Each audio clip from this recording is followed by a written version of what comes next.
Today's presenter, Sibel Pinto, is a chef, culinary instructor, researcher, lecturer, and founder of Action Kashkarikas Wasteless Kitchen mission. Gourmand World Cook Award-winning author Sibel Pinto is also a World Chef Certified Sustainability Trainer, coach, and consultant. She educates and inspires people to eat real food, to reduce food waste, and to keep a conscious and sustainable kitchen. Thank you for being with us, Sibel. The microphone is now yours. Thank you so much, Didem. It's a great pleasure and honor to be here tonight. I'm really very happy to be a guest of your academy. I'm based in Paris, and I'm sending all my best wishes to all the members, and maybe there are others who are going to join in again. Special thank you to Esin Aytaçoğlu, because she was the one who referred me to you, I think. She's a friend of my husband from university, so I'm sending all my thanks to her also. And thank you for organizing this beautifully. Tonight we are going to talk about wasteless kitchens, about food waste. It's a very important issue for me and for all of us, I think, because it's a big world problem that's gaining importance every other day. For the first hour, I will try to give you a brief summary of what I'm going to talk about. We are going, of course, to start with what is food waste. We are going to give a global view, see what the situation is in the world, and in some countries I'm going to give some examples. Why do we have so much waste? What's being done? We'll give some world examples also of what in different countries there are lots of initiatives. And then I'll talk about the Kashkarikas. Kashkarikas is a dish. I'm going to talk about that also, and it gives the name to the action which started in 2016. I'm the founder and the chef instructor of this action. I'm going to talk about what I did in the last 5 years about this issue. And at the end, I hope we'll do some suggestions, recommendations, questions, and we'll wrap up like this. So now I'm going to begin the slideshow like this. I think everything is okay, Ray, right? Okay. Smoothly and easily going, no problem. Okay. So first start with what is food waste? Food waste is in fact the organic residue generated by the processing, handling, storage, sales, preparation, cooking, and serving of food. Food waste refers to discarding of food that is safe and nutritious, in fact, for human consumption along the entire food supply chain, from the primary production to the end household consumer level. Food waste is really a highly visible and urgent challenge that's gaining importance worldwide, because according to the Food and Agriculture Organization, 1/3 of all food produced for human consumption is either lost or wasted. To give you an example, for example, you go to a supermarket to do your weekly shopping, and you are a big family, you get 3 big bags, you go out of the supermarket, and while you are walking to your car, you drop one of the 3 bags into the trash bin. So that's what's happening in the world. 1/3 of all food produced is wasted. And if we could have reduced this by only a quarter, about 25%, then our waste, reduce this waste by 25%, then there would be no hunger in the world, because food waste is very closely related to the hunger and malnutrition in the world. And it's also the 3rd biggest emitter of greenhouse gases in the world, and that's very important also. So let's check about hunger part, because this 1/3 of all food produced globally for human consumption makes up 1.3 billion tons. It's an incredible number. Even as I say, I'm shivering, because this is 1.3 billion tons of food produced in the world are wasted every year. And this is 1/3 of the production. And on the other side, we have around 820 million people who go to bed every night hungry without eating anything or very little. So when I see this, every day, 1 of 8 people are hungry, and about 27,000 people die because of hunger and malnutrition. And on the other side, we are wasting so much food. This I see as a really food scandal in the world. And the waste takes place everywhere. It starts in the production, cultivation, then harvest, processing, sales, transportation, distribution, markets, restaurants, and the end user, you and me. And I'll come to this issue a little bit later on. So what are we wasting most? Let's see.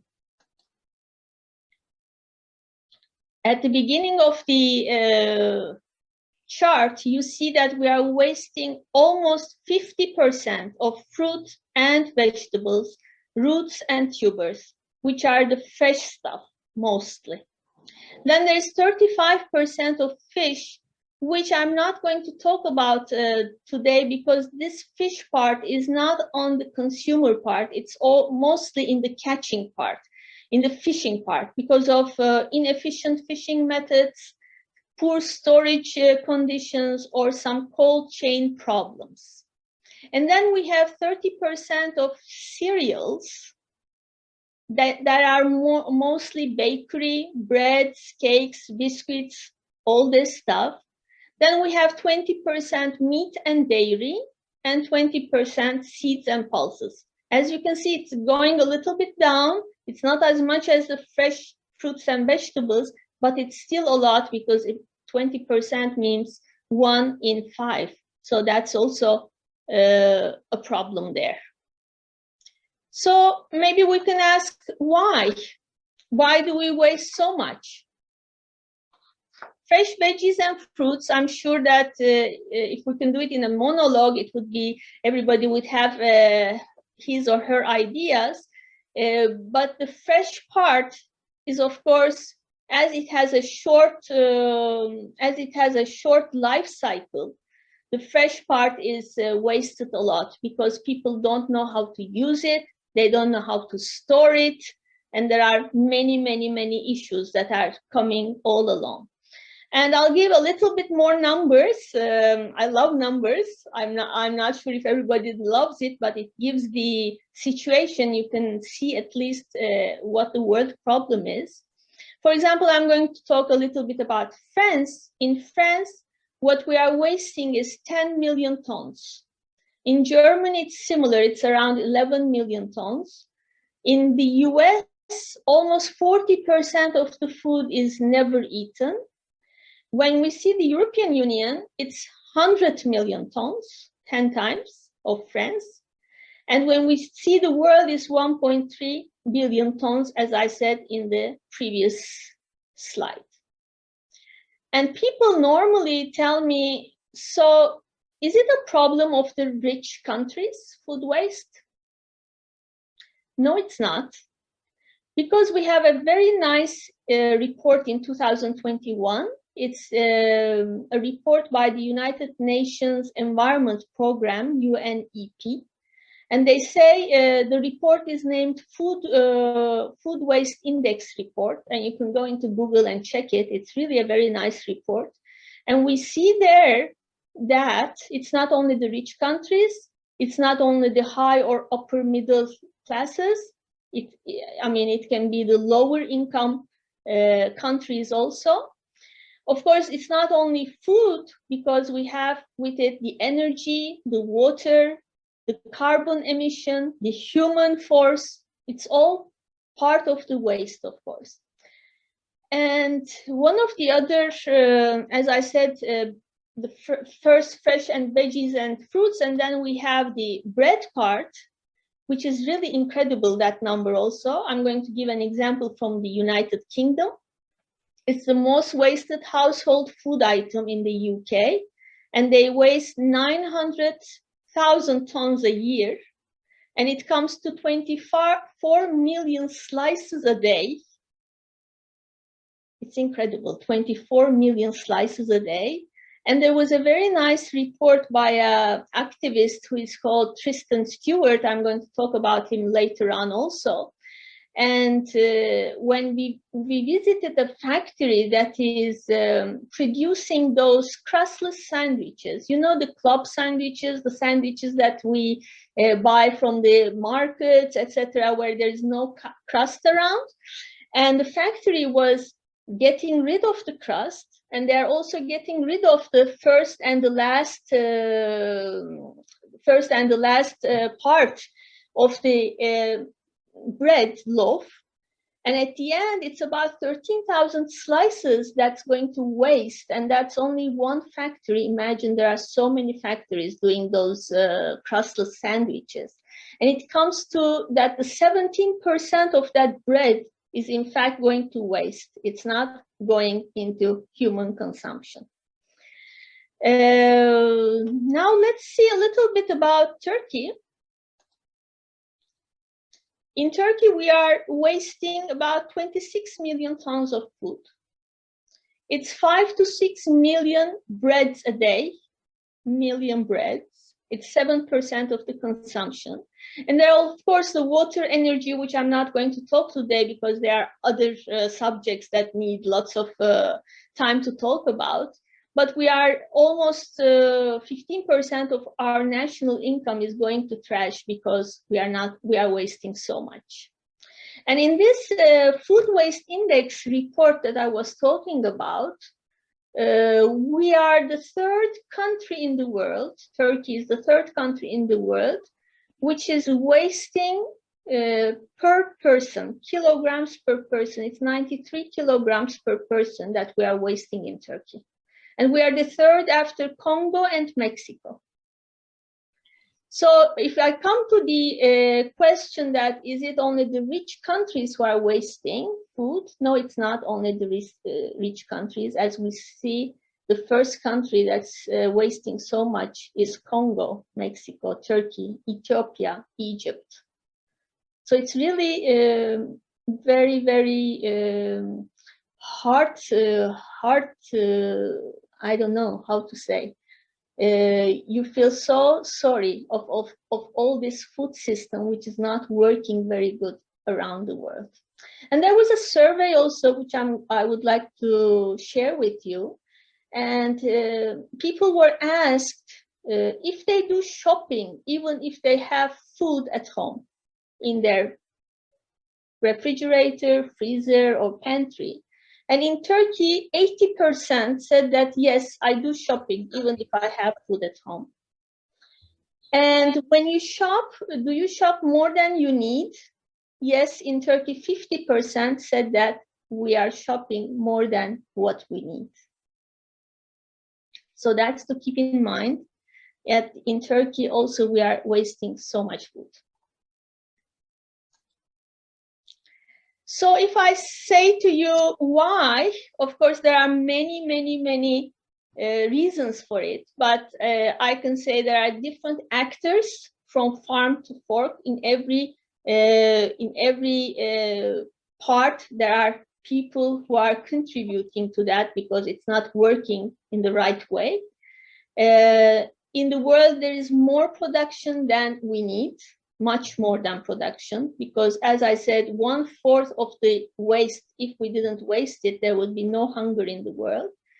And there is these cosmetic standards, which are really very funny, because all these products are accepted if they have a certain size, if they have a certain color, if they have a certain weight, for example, with apples or carrots or whatever. And they're called ugly produce, which I don't like to use ugly because they're not ugly. I think that they're very, very beautiful, but they are, let's say, not according to the standards. I'm going to show a little slide afterwards, and you are going to see what I'm talking about. And there's also people's attitude towards food, which is a psychological and social part of the problem. And if we want to see where do we waste most, we see that it's 42% at homes, 39% in the production and industry, about 14% in restaurants, and 5% other parts. And this shows us that lots of the waste is happening at home with the normal consumer, with the home cook, or with the people who are living in a house. So in my opinion, wasting food is not only an ethical problem, it's also a social problem, it's an economical problem, and it's also an environmental problem, because our world has limited natural resources, and it's becoming more and more important to keep all these resources alive so that we can go on living, and for our children and for the next generation. And for me, it's a huge injustice, and it's morally really unacceptable, I think, just like that. And I've been in the food business for more than 20 years now. I was so deeply concerned to see how much food was wasted in the kitchens. And I'm also talking about professional kitchens. I mean, I worked in companies, in school canteens, hospitals, and primarily in gastronomy schools, cooking schools, institutes with children, etc. And even in those places that we worked, that we were teaching people who are going to become the next generation of chefs and kitchen personnel. And we were, even there, we were wasting so much. It was really impossible to see all this delicious and healthy food going to trash. And I felt that I was standing somewhere in this chain. So some waste generated is actually not waste at all. It's perfectly safe to eat that. So I said I had to react and do something. Thus, I decided to initiate a non-profit project. And the project is called Kashkarikas. Because I think we cooks have the opportunity to have a significant impact on reducing food waste and food loss at the source by becoming more engaged, creative, focused, and we can teach people. So that's how Action Kashkarikas started its journey in 2016. And the aim was to raise awareness on food waste, to show ways how to improve practices and attitudes, to teach. And of course, when you go to teach, you always learn, it's always two-sided, and to share best practices, and to use food waste and as an exciting food adventure and have an enjoyable dining experience. So that's how Action Kashkarikas started in 2016.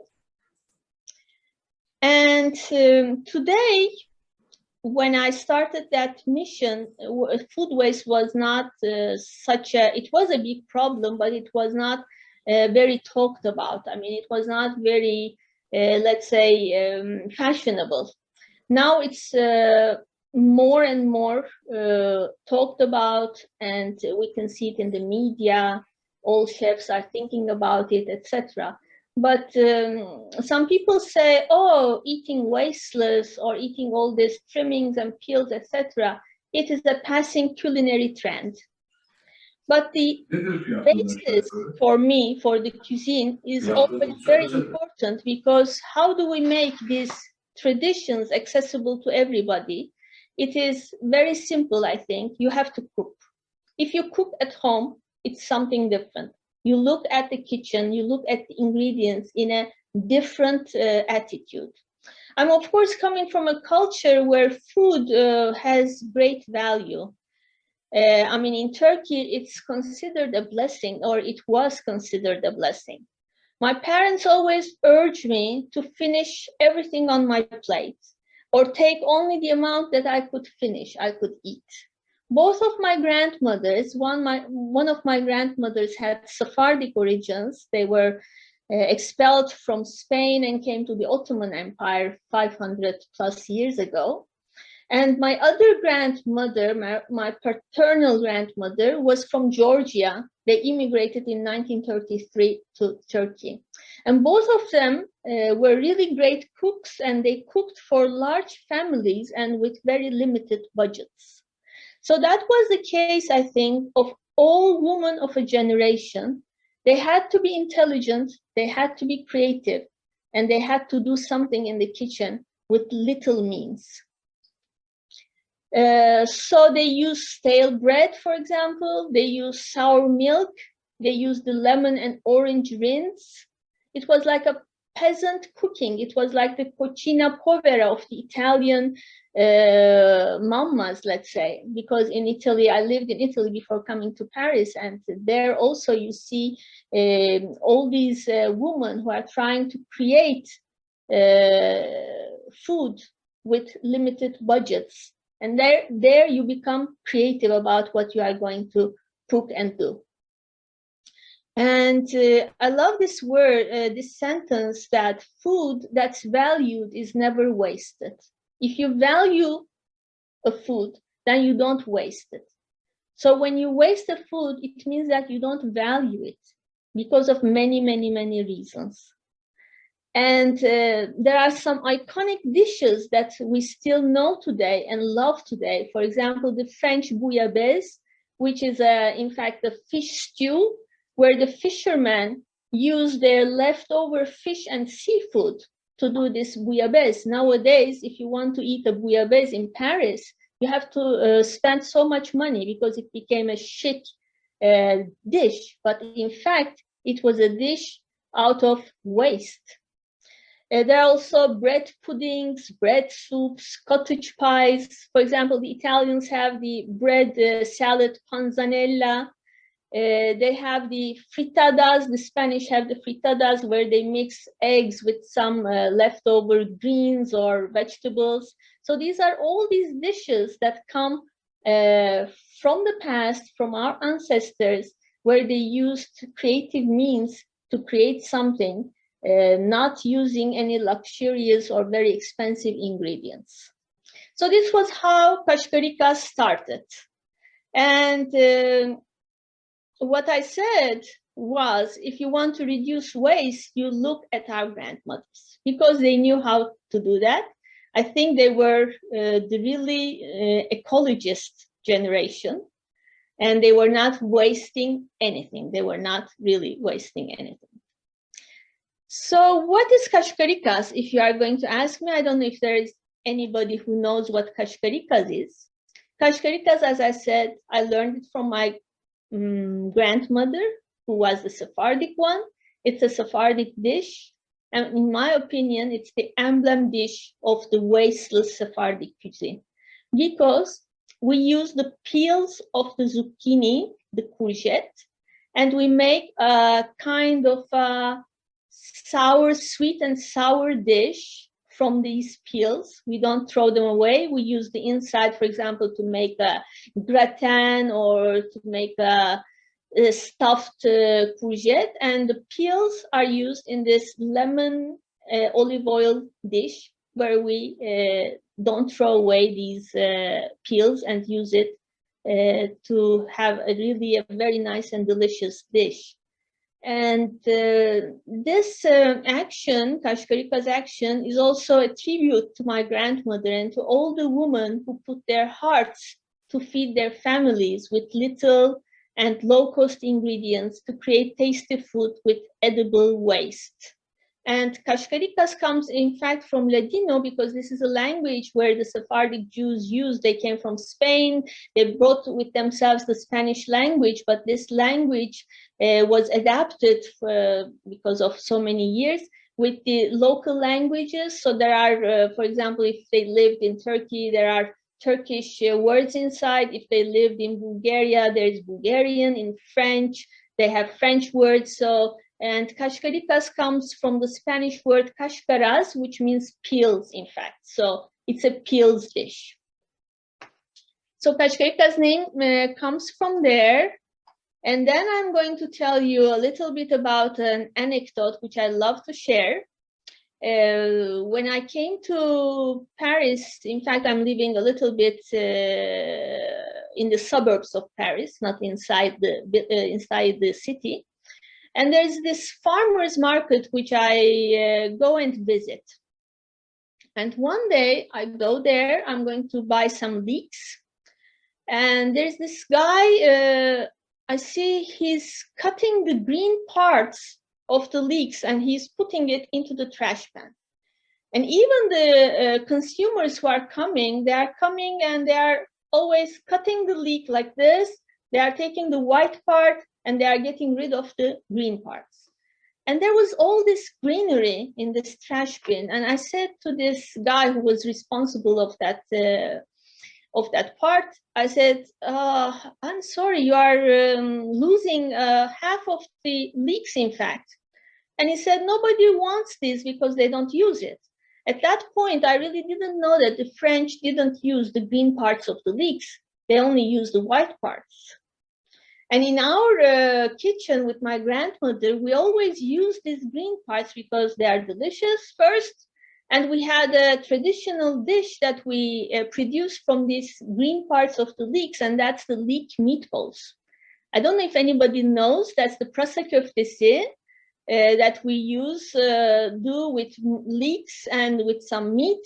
But the philosophy behind it is that you are using, for example, 200 grams of ground beef, and you are using about 2 kilograms of leeks, and you are producing these leek meatballs, which are really very tasty, and you are using the green parts. You are not wasting those green parts, and you are making a big dish out of very low ingredients. I mean, you are using the meat part very little, you are using the green parts, I mean, the vegetable part. So it becomes an economic dish and very delicious dish. And it's one of the holiday dishes at our homes. It's really delicious. And I did this meatballs because I said, can I get those green parts? And he said, okay. I said, can I buy them? He said, no, just get rid of them. I don't need them. I'm not going to do anything with them. So I got those greens, I prepared these meatballs, and the next day I went to the market and I said, look, we cook this like this. You can eat these meatballs and they are so delicious. And all the other staff came in and they tasted these meatballs and they said, oh my God, we are losing so much greens. In fact, we could do such a tasty and nice dish from that. So this is the leek meatballs story, which I really love to share. And so during the Action Kashkarikas, which took place around 3 years, because of COVID, I had to unfortunately stop my visits, because during the first 3 years, I went around the world. I visited many countries. I worked with local teams, I worked with associations, I worked with gastronomy, departments of universities, cooking schools, institutes, and I was trying to show how to use all these parts that we normally don't use, like trimmings, peels, leftovers from a day before, or low-cost ingredients, and recycle all these. We call them scraps, but they are not scraps, and in fact. And this was what Action Kashkarikas was for, and we were giving conferences, doing workshops, organizing fundraising dinners. And we always worked with the local teams, with the local and seasonal ingredients. And that was how we started to raise awareness, to teach. As I said, when you teach, you learn. It's always two-sided, and to share best practices and to transmit to new generations to appreciate food in all its forms. Because by working together, I always believe that we can make small changes that collectively have a big impact for a better world. So that was how Action Kashkarikas came along for 3 years. And when COVID started, as I couldn't do it, visit countries, I started to do Zoom meetings. We started to continue from far away, as though it was not like tasting and sharing. It's not the same thing. Of course, we can do demos from our kitchens, but it's not the same thing as sharing it at the end and tasting it together. But we continued, and that was the time when I said, maybe I can make a book out of this, because these 3 years of mission, I gave me the opportunity to collect lots of other recipes from the countries I visited. For example, when I go to Mexico, I saw that they were using the cactus plant and they were doing a dish out of that. Normally, you know, it's not possible to eat that because it's picky, but they were doing it, and that was so nice to see it. Or they were using corn husks to do bouillon, soups, etc.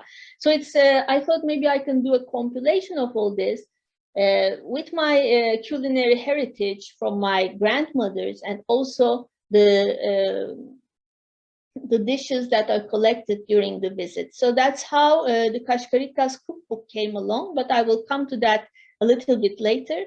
So let's see, what about the solutions? I mean, we talked about the problems, but now we can think about what the solution is. Of course, there's not one solution which will fit everywhere and it will be a miracle, but there are things that are coming along. There are, of course, the policymakers, there are government strategies, there are specific legislations in many countries. They are taking decisions, and we see some actions as, although they are like a little bit, I call them baby steps, because it's not so easy, but all these baby steps will grow and they will be bigger steps, and there is going to be lots of differences in the coming years, because there's also private action, there's also innovation, education. Individuals have a huge impact on the world, and all these little steps and small changes at the end can make a big impact. Of course, the first thing is prevention of food waste, and the second thing is the redistribution of the rescued food. And in all this, I'm going to give you a few examples of around the world of what they are doing, and they are taking actions and getting very good results. For example, in 2016 in France, they passed a law, and behind the law, there's this guy who is called Arash Derambash. Arash Derambash is a friend, he's a lawyer. He's French, but he has Iranian origins. He's a municipal councillor in Courbevoie, which is a city near Paris, a small city near Paris. And he worked very, very long time. And all his efforts were to get this law adapted in February 2016, forcing markets to donate unsold and unwanted food to charity and to food banks. Because before 2016, the supermarkets didn't do anything. If there was something that was not unsold, or if there was something near to the best or expiry date, they were putting it into big trash bins, and then they were pouring some bleach on top of it so that it will not be eatable. People cannot come and take it. And they were really wasting so much. With this law in 2016, they gave really big penalties to all these supermarkets. And then they had to get in contact with some charity or with some food bank, and they had to donate all these edible, they are edible, of course, food to these associations. And from 2016 to today, there are really about 25% of donations that are being made. Around 10 million dishes are distributed to the needy.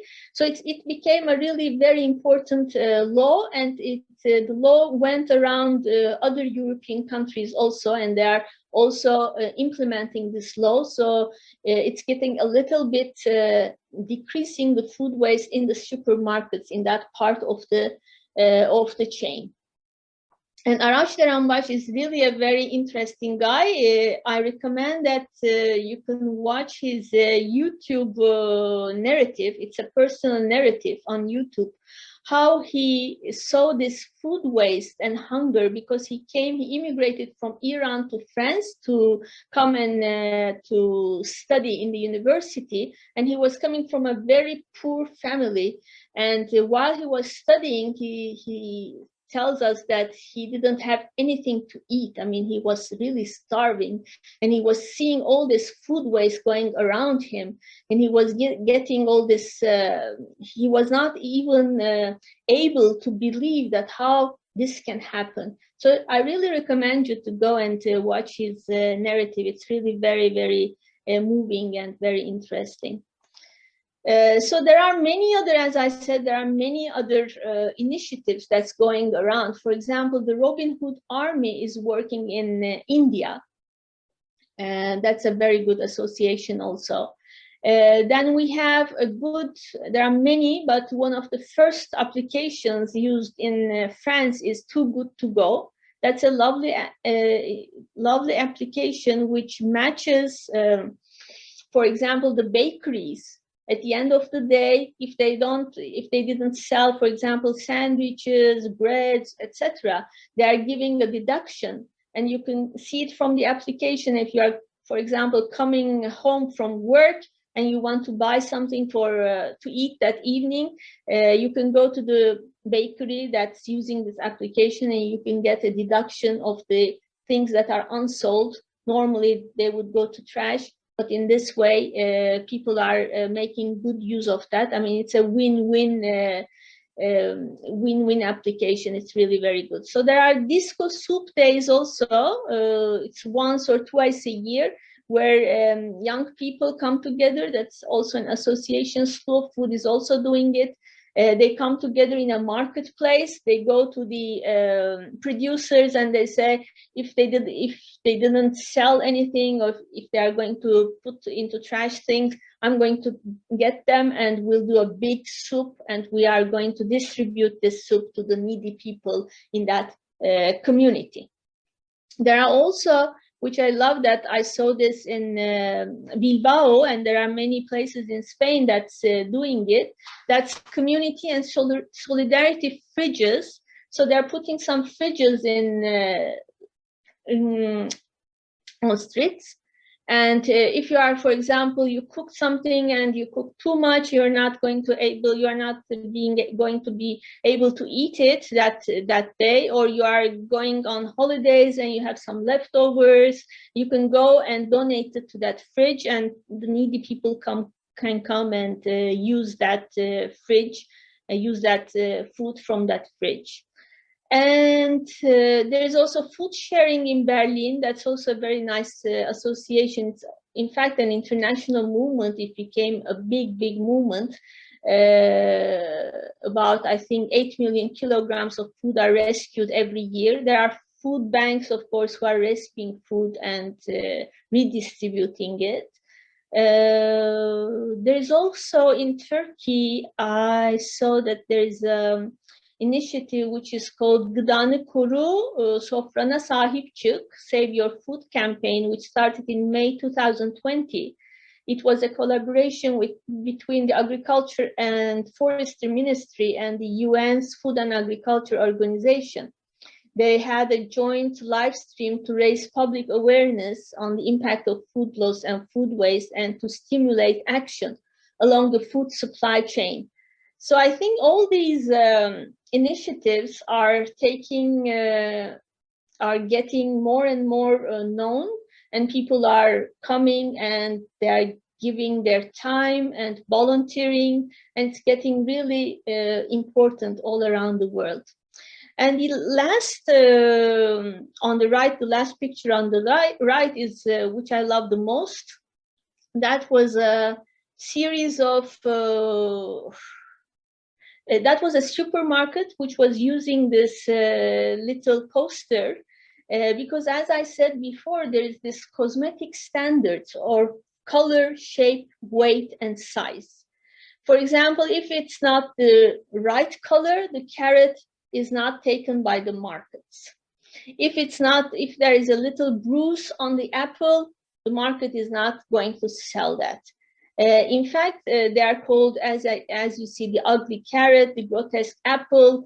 Although I don't like to tell that they are ugly, but they are cosmetically imperfect produce. Let's say like they are not perfect, but they are perfectly edible, and they are delicious. So it is possible to rescue them. And if you are going to do a jam, for example, if you are going to do a chutney, for example, if you are going to do a soup, this imperfect produce is not important, because they will be equally delicious and healthy and nutritious when you do all these things. And there are companies who are working on them to do chutneys, jams, etc., to rescue them. And that's also one of the supermarkets which is doing once a week, they are giving 30% off, for example, for these kind of products, and people are getting really more comfortable with the concept of these imperfect products, because at the beginning, I mean, even if you had a bruise, people didn't want that. They leave it behind, and they go to the perfect one. But as these initiatives are getting more and more on the media, people are becoming more comfortable with this concept and of using it. For example, you can use them in breads, pies, stews, and they will be, as I said, perfectly all right to eat. So these are some of the examples which I collected for you to see how people are working and trying to do things and starting initiatives to fight these food waste problem. So if I want to give you some tips and tricks, I always say there is always going to be waste. And I don't like to use the word zero waste, because I don't find it realistic. There will always be waste, but we should try to do the best of what we can. Even if it's not zero, to minimize it is the best way. Of course, there are many tips and tricks, but if we want to say, we can do the planning in terms of shopping, in terms of storage, then in terms of cooking. And if we cannot do anything with them, of course, we should think about composting, which is another big subject, which is being told and being talked about in the last years more and more. For example, I like this picture, and I try to do it in my kitchen also. For once a week, for example, you can go into your, you can just check your fridge and see at the back parts things that are forgotten, or there are things maybe that has to be eaten eaten that day or the next day before the expiry date. So make a little box of them and try to make a dish, or try to consume them before the other things that have long shelf lives. And organizing refrigerators is really very important. You have to love your freezers, because our freezers are the best friends. We can freeze many things, and we can use them afterwards. You have to check dates. It's very important to know the difference between expiry date and best before date, because it's really very important. If you have an expiry date, it means the last day a product is safe to be consumed. But if you have a best before date, that may mean the product may lose some of its nutrition or its aroma, but it doesn't mean that the food is no longer safe to eat. So that's important. If you have a best before date, don't throw them. I mean, believe in your senses, just try to see if it is edible or not, and then try to do things with them. In the restaurants, try to have doggy bags. For example, in France, doggy bags is becoming, in the last few years, because the French people don't like doggy bags. They never ask for doggy bags. But in the last few years, people are talking about it, and if it's a big dish, for example, and you cannot finish it, you can have it at home. I mean, you can use it, but don't let it go to waste. Of course, the nutritional education is important, being creative is important, and celebrating food is also very important, and that there are so many recipes in internet also that you can go and see and do whatever you want to do with things that you normally don't cook, for example. And I gave a little bit of tips that you can use in your kitchens to have less waste and to talk about and think about this. And so this took us to this book where, as I said, I compiled all my recipes and stories from my grandmother's and mother's kitchen, my culinary heritage, let's say, because there was this Turkish, Sephardic, and Georgian heritage, which I love.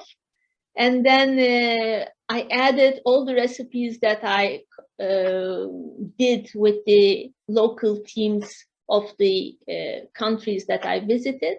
So this is a book of 300 pages. It's a big, big book. It's like an encyclopedia. There are 222 recipes. They're all tasted and done and in my kitchen. And it's divided into 60 main ingredients. So it makes it very easy for the reader to find. For example, you have some beetroots and you don't know what to do with the leaves or with the stems of that beetroots. You go to the beetroot section, you see the recipes one after the other, and it can give you ideas. I always say in my lessons and also in this book that the book can give you an inspiration. It can give you a little bit of what I am thinking, but that doesn't mean that it has to be that way. You can adapt it to your kitchen. You can adapt it to what you want to add. There's also flexibility. I don't like very rigid recipes. It has to be flexible. If you don't have spinach, you can use, for example, radish leaves. There's nothing that can change the mentality, the philosophy of the Wasteless Kitchen. So in this with this book, I tried to give the new generations something to respect the environment, to use the ingredients from root to leaf, to give a second life to ingredients. That's also important. To learn, to experiment, to share, and to enjoy all together. As this is a non-profit project, the book is also a non-profit book. All the money that we are going to collect from the sales of the book will go to the children who are fighting hunger in the world. And we are doing this with this is the back cover of the book, and this is the another version of the Kashkarikas. In fact, I tried to use some edible flowers, etc., to do another kind of Kashkarikas, a little bit different from the traditional one that my grandmother did. And in this project, all along, these are some of the experiences around the world. This was in Mexico, in San Miguel de Allende. This is my chef friend, Chef Bossuet. We did the same master's program here in France, and he kindly invited me, and that was our first fundraising dinner in Mexico. He is, in fact, he was the personal chef of the president of Mexico 10 years ago. Now he has his own restaurant. And we tried to combine some recipes with 2 chefs, 2 cuisines, and that was really a very nice, because we used here the corn husks in our dessert. And then this was our Istanbul Gala dinner, where we worked with Okan University, and we worked with the Euro-Asia Chefs Association. And it was a very, very nice fundraising dinner. It was one of the best fundraising dinners that we did. We really collected a lot of money. I don't know if you could have collected it now with the exchange rates in Turkey now. So we have workshops. We work with children, mainly with university children and even the primary school children, because I think the children will be very, very important in our struggle, in our fight with food waste. Teaching with peers at Okan University. So I'll give you a little bit of what I did. And this is the association that we are working with. It's called Action Against Hunger. It's a humanitarian organization. It's an organization who works in 50 different countries. And they take action against the causes and effects of hunger. Especially they work with malnourished children, and they ensure families can have access to clean water, food, training, and healthcare. And they really are doing a very, very good job. And this was the little boy that we saved with our donations a few years ago. He's called Smakun. He's 2 years old, and he is from Mali. So this is how the project is evolving. So for my final words, I would like to emphasize that we don't necessarily need expensive or luxurious ingredients to cook a nice meal. We have to think to use ingredients from root to leaf and respect nature in terms of seasonal and local produce. And I always love to finish my words with a quote from one of my friends, Chef Douglas McMaster. Douglas is the owner and the chef of a restaurant called Silo, which is the first zero waste restaurant. And he is really doing zero waste. And he says, waste is a failure of the imagination. Waste is a failure of the imagination. Your waste can change the future. Don't throw your future to trash. Give it a second chance. I really am very, very happy to be with you tonight. So if you'd like to know a little more about Kashkarikas, please visit our website, kashkarikas.com.